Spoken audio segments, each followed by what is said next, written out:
नमस्कार, मैं हूं आपके साथ गुंजन दीक्षित। देश भर में कोरोना की दूसरी लहर खतरनाक होती जा रही है। हर गुजरते दिन के साथ तेजी से कोरोना संक्रमण के मामले सामने आ रहे हैं। देश हो या प्रदेश, हर तरफ हाहाकार मचा हुआ है। प्रशासन की तरफ से लॉकडाउन और सख्ती का सहारा लिया जा रहा है, लोगों को जागरूक किया जा रहा है। वैक्सीनेशन अभियान भी तेजी से जारी है, फिर भी कोरोना पर नियंत्रण नहीं हो पा रहा। आखिर इसके पीछे की वजह क्या है और इस पर काबू कैसे पाया जा सकता है, आज इसी मुद्दे पर चर्चा करेंगे। लेकिन सबसे पहले आप रिपोर्ट देखिए।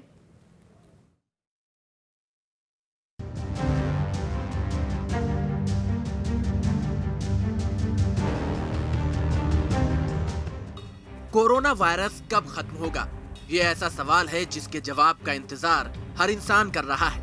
लेकिन मौजूदा हालात देखकर ऐसा नहीं लगता कि इसका जवाब इतनी जल्दी मिल पाएगा। हर रोज कोरोना वायरस के आने वाले आंकड़े लोगों को डरा रहे हैं। देश में कोरोना के बीते 24 घंटों के आंकड़ों पर गौर करें तो पिछले 2-3 दिनों की तुलना में नए केस के मामलों में गिरावट आई है।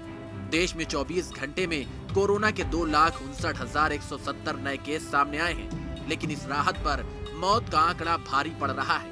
देश में कोरोना से बीते 24 घंटे में 1,761 मरीजों की जान चली गई है और इसके साथ ही पूरी दुनिया में कोरोना से मौत के मामलों में भारत पहले नंबर पर पहुंच गया है।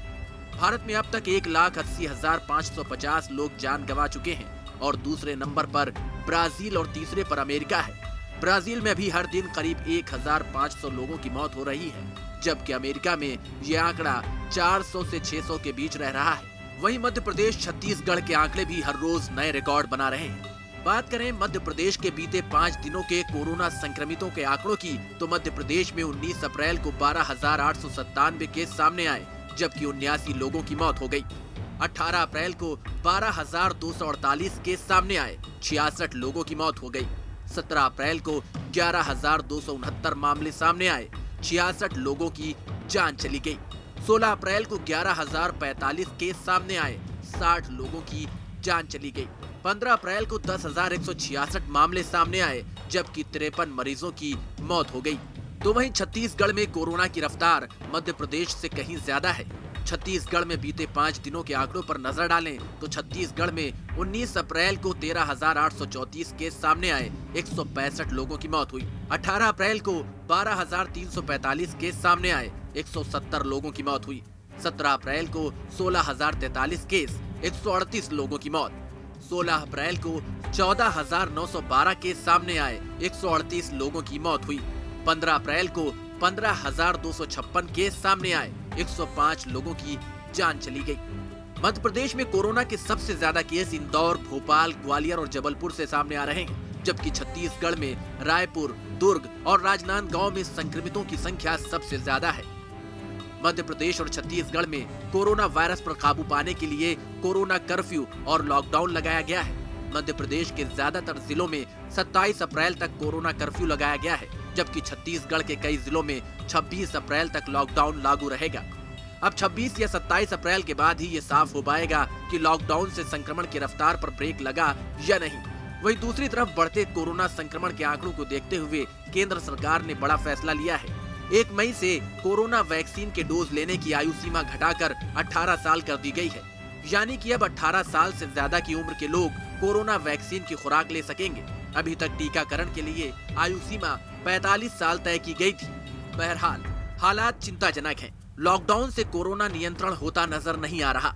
अब देखना होगा कि वैक्सीनेशन की आयु सीमा कम करने के बाद बढ़ते कोरोना के आंकड़े कम होते हैं या नहीं। Team news state.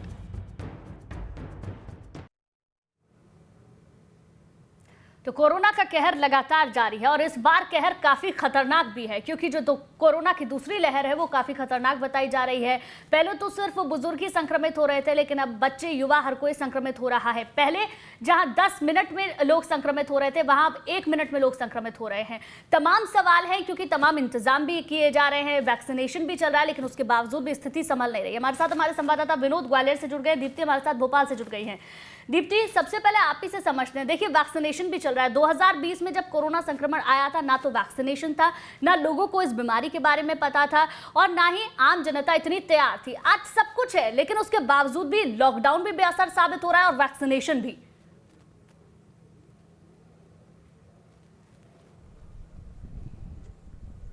देखिए गुंजन, एक बड़ी वजह ये हो सकती है जो आशंका जताई जा रही थी कम्युनिटी स्प्रेड की। एक्चुअली क्या है कि अगर ये कम्युनिटी स्प्रेड भी नहीं है तो कम से कम इन्फेक्शन का जो रेट है वो इतना ज़्यादा हो चुका है कि अगर लॉकडाउन भी है तो उसका इफेक्ट नहीं पड़ रहा। पहले जो रेट आज से 4-5 दिन पहले था उसमें 17% के आसपास आ रहा था, मतलब हर 6 व्यक्ति में 1 व्यक्ति पॉजिटिव था। अब शायद वो बढ़ के 22 हो गया है। और जब इन्फेक्शन रेट इतना ज़्यादा है तो ये कहीं ना कहीं लॉकडाउन का बहुत असर नहीं पड़ता है, क्योंकि ये माना जाता है कि लगभग हर दूसरे तीसरे घर में एक इन्फेक्टेड व्यक्ति है। और दूसरी बड़ी बात यह है कि लॉकडाउन तो हो रहा है लेकिन कुछ लोग बिना वजह भी निकल रहे हैं। तीसरा, अगर किसी घर में कोई होम आइसोलेशन में है तो पहले उस घर को आइडेंटिफाई करके रखा जाता था, लोग उससे दूरी बना के रखते थे, खुद अपनी केयर भी करते थे और उन लोगों का भी ध्यान देते थे। लेकिन अब उस तरह की स्थितियां नहीं है। अगर कोई होम आइसोलेशन में भी है तो दूसरे व्यक्ति को नहीं पता, उसके परिवार के लोग बाहर आ जा रहे हैं, तो कहीं ना कहीं इन्फेक्शन उससे भी बढ़ रहा है। कुल मिला के इन्फेक्शन का रेट इतना ज़्यादा है कि हम उसको लॉकडाउन के बाद भी कंट्रोल नहीं कर पा रहे। दूसरा, लापरवाही इतने रेट के बाद भी इतनी ज़्यादा है कि उसका कंट्रोल कहीं से भी संभव नहीं हो पा रहा। खासकर इंदौर, भोपाल, जबलपुर, उज्जैन, इन शहरों की तो हालत इतनी ख़राब है कि रोज़ 1500, 1600 केस इंदौर और जबलपुर, भोपाल में आ रहे हैं। ऑक्सीजन जितनी मंगाई जा रही है उतनी कम पड़ रही है। रेमडेसिविर इंजेक्शन जितने मंगाए जा रहे हैं उतने कम पड़ रहे हैं। तो कहीं ना कहीं इन्फेक्शन बहुत ज़्यादा है, उसे कैसे कंट्रोल किया जाए इस पर भी काफ़ी हद तक सोचना होगा। बिल्कुल ठीक है। विनोद, दीप्ति की बात को ही अगर आगे बढ़ाएं तो क्या अगर पहले से ही फैसले ले लिए जाते, क्या लॉकडाउन का फैसला जब कुछ ही संक्रमित मरीज एक बार फिर से शुरू हो गए थे आने, तभी अगर फैसला लिया जाता तो क्या स्थिति को काबू में नहीं किया जा सकता था? क्या सरकार की ओर से देरी हुई है फैसले लेने में?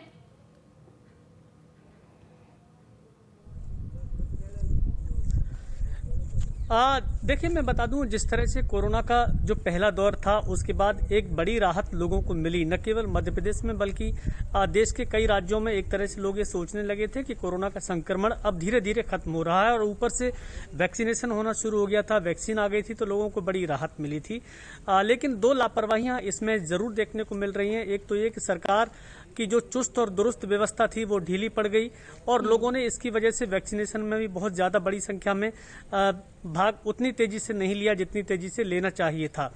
उसकी वजह यह भी थी कि सरकार ने जो अलग अलग क्राइटेरिया घोषित कर दिए थे कि पहले 45 साल से ऊपर वालों को लगेंगे, हेल्थ वर्कर को लगेंगे, सरकारी कर्मचारी हैं उनको लगेंगी, इसकी वजह से एक बड़ा तबका इससे अछूता रहा।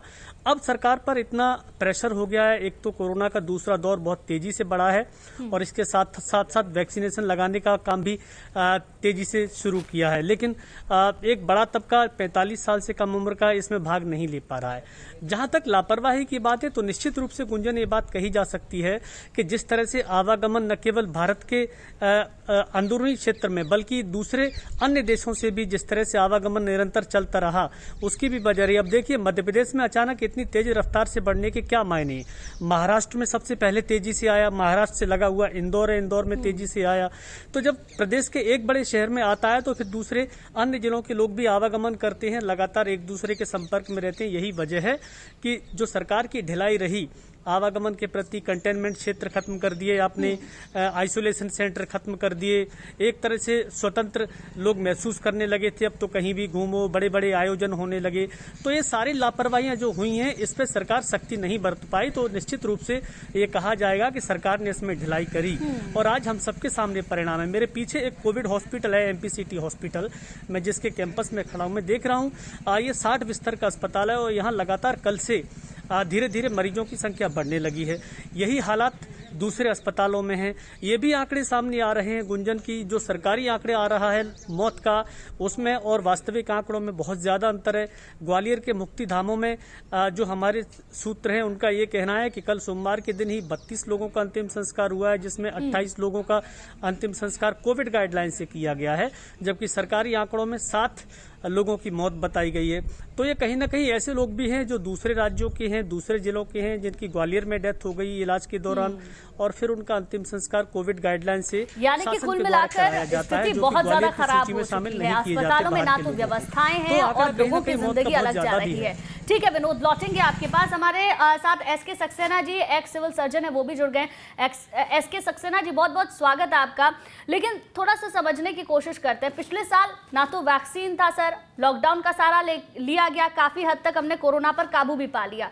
इस साल तो वैक्सीनेशन भी है, सरकार कदम भी उठा रही है, लॉकडाउन भी लगाया जा रहा है, लेकिन सब कुछ इतना बेअसर क्यों साबित हो रहा है?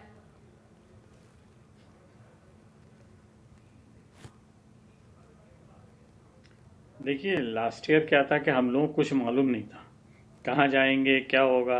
सब एक वो ऐसी स्थिति जिसमें किसी को कुछ नहीं मालूम था, लेकिन उस स्थिति में हमने सब चीज़ें कंट्रोल कर ली। समय रहते हुए जब ये सेकंड लहर आई, तो उस समय जो प्रथम लहर और सेकंड लहर के बीच का टाइम था जिसमें कि हम काफ़ी कुछ कर सकते थे, हमने वो समय गंवाया और उस समय को इनकैश नहीं किया। हालांकि ये भी पूर्ण रूप से ठीक नहीं है, क्योंकि हमने वैक्सीनेशन शुरू कर दिया था, लेकिन हमने वैक्सीनेशन जो शुरू किया वो अबव 45 किया। और ये जो स्थिति निर्मित हुई है, इसके दो कारण हैं। पहला कारण तो ये है कि जो स्ट्रेन थी उसका म्यूटेट होना, अभी डबल म्यूटेंट है ये स्ट्रेन। दूसरा यह है कि यूके की स्ट्रेन, ब्राजील की स्ट्रेन, ये भी यहाँ पे आ गई। तो और मध्य प्रदेश बहुत सेंसिटिव है इन दी सेंस कि इंदौर का कनेक्शन डायरेक्ट मुंबई से है। वो मिनी इंदौर वैसे भी मिनी मुंबई कहलाता है। भोपाल ये भारत का सेंट्रल प्रदेश है, सेंट्रल हार्ट प्रदेश होने के कारण दिल्ली से और दूसरी जगह से ये डायरेक्ट कनेक्टेड है। तो यहाँ पे मोमेंटम जो है ऑल ओवर इंडिया बहुत होता है। हमारी बेसिक यदि हम देखें तो जब ये स्थिति बढ़ रही थी तो हमको हॉस्पिटल से पहले हमको रेलवे स्टेशन, बस स्टैंड और ये एयरपोर्ट्स जो हैं इनको कंट्रोल करना था। पर्टिकुलरली जहाँ पे यानी मेन भोपाल, इंदौर, रायपुर, भोपाल, इंदौर, जबलपुर और ग्वालियर, ये 4 जगह पे हमको मेनली कंट्रोल करना था। यदि हम एयरपोर्ट पे कंट्रोल करते और सावधान रहते, स्टेशन पे सावधान रहते, यानी कि सर पहले से कदम उठाने की जरूरत थी। अगर पहले से कुछ कदम उठा लिए जाते तो आज स्थिति इतनी ज्यादा खराब ना होती। लेकिन डॉक्टर साहब, ये कहा जा रहा है कि पहली जो लहर कोरोना की आई थी उससे दूसरी लहर काफी ज्यादा खतरनाक है। और अगर हम देखें भी तो पहले बुजुर्गों पर इसका बहुत असर पड़ रहा था, लेकिन अब तो युवा वर्ग भी इसमें शामिल है। बच्चे कितने ज्यादा संक्रमित हो रहे हैं, इसके पीछे की खास वजह अगर हम समझना चाहें तो?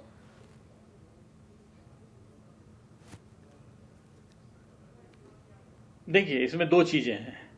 जब पिछली बार ये हुआ था तब बच्चे सब अंदर बंद हो गए थे, सारे कॉलेजेस बंद हो गए थे, ऑफिसेस बंद हो गए थे। तो मेन इसीलिए कि बुजुर्ग बाहर घूमते थे, बुजुर्ग अफेक्ट हुए। लेकिन उसके बाद ये हुआ, सब स्कूल खुल गए, ऑफिसेस सब चालू हो गए। और जब सेकंड लहर आई तो हम एकदम उसके ऊपर एक्शन नहीं ले पाए। हमने ये सोचा नहीं था कि इतनी भयावह होगी। और इस बीच में चूंकि 45 साल से ऊपर के सारे बुजुर्गों को, मैक्सिमम नंबर्स को वैक्सीनेशन हो चुका है, तो उनको असर हो रहा है। ऐसा नहीं कि उनके ऊपर इफेक्ट नहीं हो रहा है, पर शायद उतना तीव्र गति से या उतना सीवियर इन्फेक्शन उनको नहीं हो रहा जितना कि बच्चों को और मिडिल एज वालों को हो रहा है। क्योंकि ये लोग अब ये फ्री होके घूम रहे थे और इनको वैक्सीन ये सोच रहे थे कि अब जो देश है वो कोरोना फ्री हो गया और now there is no problem. इसीलिए मार्केट में आप देखेंगे सारी जगह से आप पाएंगे कि हर फील्ड में, whether it is office, it is business place और इट इज एनी, सब चीजें धीरे धीरे ओपन होती जा रही थी और लोगों का जमावड़ा बढ़ता जा रहा था। चाहे वो सिनेमा हॉल हो, चाहे मॉल्स हो, चाहे मंडियां हो। ये भी एक कारण है। और अभी बढ़ने का कारण ये अब जो गांव-गांव तक फैलने का, और ये क्योंकि फिर से भागम भाग शुरू हो गई। ये जो लेबर जितने भी हैं, नाउ दे आर रनिंग। और ये यदि इधर से उधर भागेंगे और एक एक गाड़ी में पूरे ठस भर के जाएंगे तो उसमें एक भी आदमी होगा, तो ये काफी हद तक, यानी कि लापरवाही बहुत बड़ी वजह है। जो आज जिस हालात में, जिस स्टेज में हम पहुंच चुके हैं, उसकी कहीं ना कहीं बहुत बड़ी वजह लापरवाही है। ठीक है डॉक्टर साहब, आप बने रहिए हमारे साथ। आदित्य भी हमारे संवाददाता लगातार हमारे साथ बने हुए हैं। आदित्य, छत्तीसगढ़ की स्थिति अगर देखें तो छत्तीसगढ़ में हालात बेकाबू हो चुके हैं। कुछ जिलों में लॉकडाउन भी लगा दिया गया, लेकिन उसके बावजूद भी वो लॉकडाउन पूरी तरीके से बेअसर वहां पर साबित हो रहा है। 27 अप्रैल तक कुछ जगहों पर लॉकडाउन लगाया जाएगा, जिसकी अभी तक तारीख तय की गई है। स्थिति तो काबू में है नहीं। अगर 27 तारीख तक भी स्थिति काबू में नहीं होती है तो फिर आगे क्या?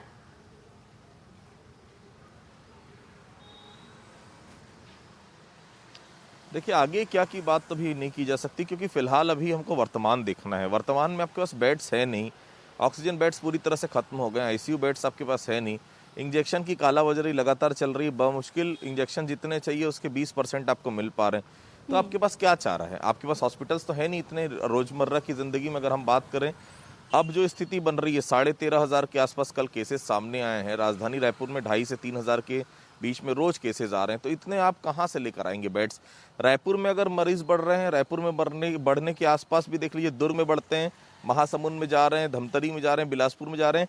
जो भी सीवियर पेशेंट्स आते हैं, ये सब चारों जगह के म्यूटेट होकर सीधे रायपुर ही आते हैं। वहाँ पर चूंकि छत्तीसगढ़ में बहुत ज़्यादा स्वास्थ्य सुविधाएं हैं नहीं, बाकी जिलों में पूरा प्रेशर बढ़ गया रायपुर के ऊपर।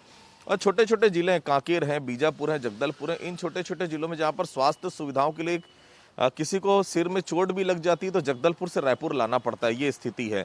तो वहाँ पर भी अगर मरीज बढ़ेंगे तो क्या किया जाएगा? आपको लॉकडाउन के अलावा कोई दूसरा चारा रह नहीं जाएगा, और लॉकडाउन इसलिए लेना पड़ा। देखिए, अभी स्वास्थ्य मंत्री के साथ मुख्यमंत्री की एक बैठक शुरू हो रही है, जिसमें बस्तर के ही हालातों पर चर्चा होगी, क्योंकि बस्तर आदिवासी इलाका है। पिछले पहली लहर में सबसे ज़्यादा सेफ कोई जोन माना जाता था तो बस्तर ही माना जाता था, लेकिन इस बार जिस प्रकार से बस्तर में लगातार मामले बढ़ रहे हैं, क्योंकि बस्तर में स्वास्थ्य सुविधाओं का भी शुरू से टोटा रहा है, तो ऐसे में क्या बेहतर किया जा सकता है बस्तर वासियों के लिए? क्योंकि कांकेर में 250-300 मरीज रोज आ रहे हैं, जगदलपुर में 200 के आसपास मरीज आ रहे हैं, बीजापुर में भी 50, 55, 70, सुकमा भी इसी तरह से बहुत सारे, कल 100 से ज़्यादा कल मरीज सामने आए।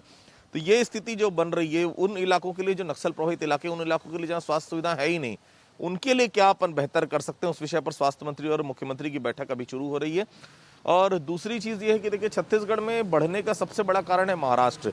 एक प्रकार से क्रिकेट मैच हुआ, आपने देखा, महाराष्ट्र से रोज लगभग 150 से 200 लोग आते थे मैच देखने के लिए, नागपुर से, गोंदिया से, क्योंकि राजनांदगांव से जैसे ही आप आगे बढ़ेंगे डोंगरगढ़ बढ़ता है, डोंगरगढ़ के उस पार महाराष्ट्र लग जाता है, उस पार कामठी है, उस प्रकार पूरा जो इलाका है, गोंदिया से पूरा इलाका मिला हुआ है, उधर से मध्य प्रदेश का बालाघाट आता है, तो ये पूरा इलाका जो है, वहाँ के लोग बहुत यहाँ पर आए, तो वो ही कहीं ना कहीं नुकसान हुआ। और अभी भी वही नुकसान है, क्योंकि इंटर स्टेट बॉर्डर आपकी खुली हुई है, फ्लाइट्स वहाँ पर लगातार रायपुर में आ रही है, ट्रेनें लगातार आ रही है। आप कितना भी दावा कर लें कि एयरपोर्ट में RT-PCR कर पाएंगे, ट्रेनों में RT-PCR कर पाएंगे, ट्रेन से यात्री उतरे, पॉसिबल है ही नहीं, ये केवल बोलने वाली बातें। लगातार इसलिए मरीज बढ़ रहे हैं। उम्मीद ये की जानी चाहिए कि लॉकडाउन का असर वैसे 2 दिन से दिख रहा है, कुछ मरीज जरूर कम हुए, लेकिन मौत के आंकड़े चिंताजनक कोई चारा बचता नहीं है। अगर लॉकडाउन भी बेअसर हो जाएगा तो आखिर सरकार क्या कर लेगी? क्योंकि आम जनता को भी खुद में समझने की जरूरत है कि स्थिति भयावह हो चुकी है। ठीक है दीप्ति, अगर स्वास्थ्य सुविधाओं की बात करें, क्योंकि हालात तो बिगड़ चुके हैं, लेकिन अब उन हालातों से लड़ने के लिए हम कितने तैयार हैं, अपनी तैयारी देखना भी जरूरी हो जाता है। स्वास्थ्य सुविधाएं कितनी आपको नजर आ रही हैं मध्य प्रदेश में?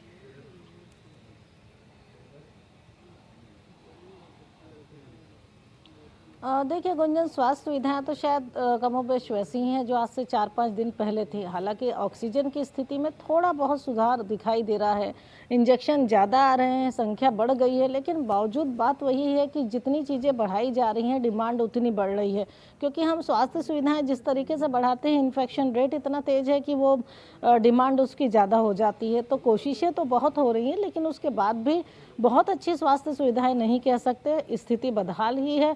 हालांकि अब काफ़ी बड़े सेंटर्स बन रहे हैं, कई सारे प्राइवेट कोविड सेंटर्स बन चुके हैं, कई सारे पुराने अस्पताल जो है कोविड सेंटर में तब्दील हो गए हैं। इंदौर में जैसे राधा स्वामी सत्संग की ओर से 7,000 बेड का कोविड सेंटर तैयार हो रहा है, लेकिन ये सारी तैयारियां जो हैं काफ़ी लेट हो चुकी हैं। जब लोगों को ज़रूरत थी, अगर उस समय ये इलाज मिल जाता तो शायद इन्फेक्शन भी इतनी तेज़ी से नहीं बढ़ता। और अभी भी हालात यही है गुंजन की, इन्फेक्शन रेट बहुत ज़्यादा है, लोग बहुत तेज़ी से बीमार हो रहे हैं और उसकी तुलना में स्वास्थ्य सुविधाएं बहुत कम है। तो यही वजह है कि जो कहीं ना कहीं जो लोगों की डेथ भी हो रही है, या फिर ये बोले कि मौत के आंकड़े जो बढ़ रहे हैं, उसकी भी एक बड़ी वजह है, क्योंकि उनको प्रॉपर ट्रीटमेंट नहीं मिल पा रहा। और तो और कई जगह तो ऑक्सीजन नहीं होने से ही लोगों की मौत हो रही है। तो इस तरह की स्थितियां जो हैं बड़ी कठिन है। कोशिशों के बाद भी सरकार भले तमाम कोशिश कर रही है कि रेमडेसिविर चॉपर से आ रहे हैं, तो कहीं अस्पतालों में उसकी चोरी हो जा रही है ऑक्सीजन के लिए कि 390 मेट्रिक टन है और अभी हमें इतने की ही जरूरत पड़ेगी, 20 अप्रैल तक इतनी हो जाएगी, 30 तक सरकार दावे तो लगातार कर रही है कि तमाम जो सुविधाएं हैं वो अस्पताल में दी जा रही है, लेकिन स्थिति फिलहाल ऐसी नजर नहीं आ रही है। ठीक है विनोद, अगर वैक्सीनेशन पर बात करें, वैक्सीनेशन ब्रह्मास्त्र माना जा रहा था, वैक्सीन ब्रह्मास्त्र मानी जा रही थी कि कोरोना पर सीधे हम ब्रह्मास्त्र का इस्तेमाल करेंगे और कोरोना जड़ से खत्म हो जाएगा, लेकिन स्थिति उससे भी उलट है। 45 साल से ऊपर के लोगों को वैक्सीन लगाई गई, अब 1 मई से 18 साल से ऊपर वाले लोगों को भी लगाई जाएगी। कितना फायदा इससे हो सकता है?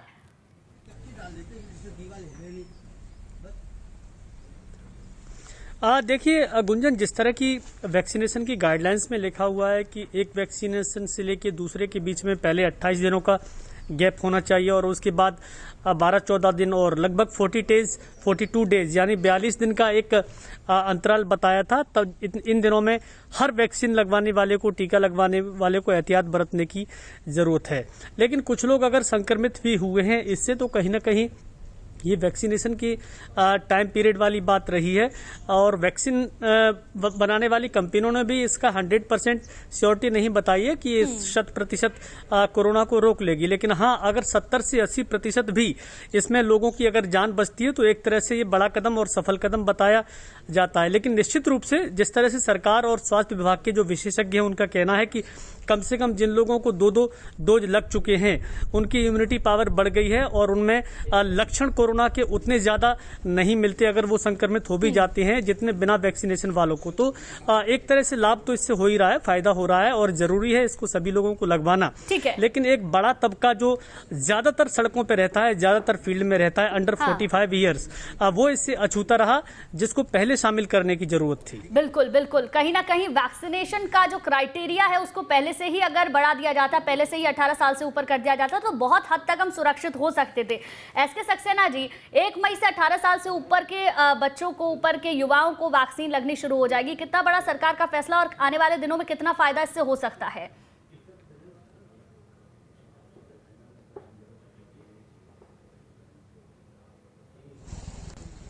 वैक्सीनेशन एक डाटा आया है जिसमें 70 मिलियंस को वैक्सीनेशन लगा था। उस 70 मिलियन के बाद जो इन्फेक्शन हुआ था 5,600 लोगों को हुआ था और डेथ जो हुई थी वो 74 लोगों की हुई थी। तो इससे जो वैक्सीन की एफिकेसी थी वो 99.99% जो है वो अभी एस्टेब्लिश हुई है।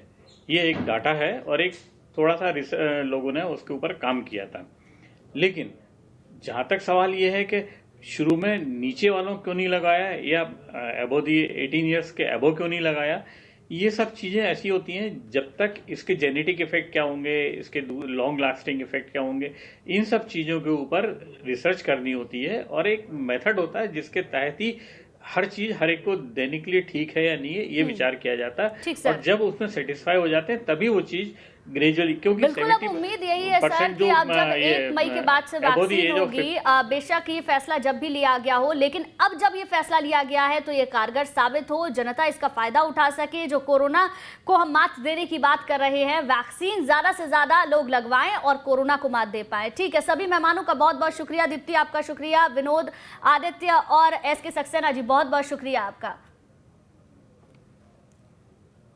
चलिए हम वक्त एक छोटे से ब्रेक का, ब्रेक के बाद फौरन लौटते हैं।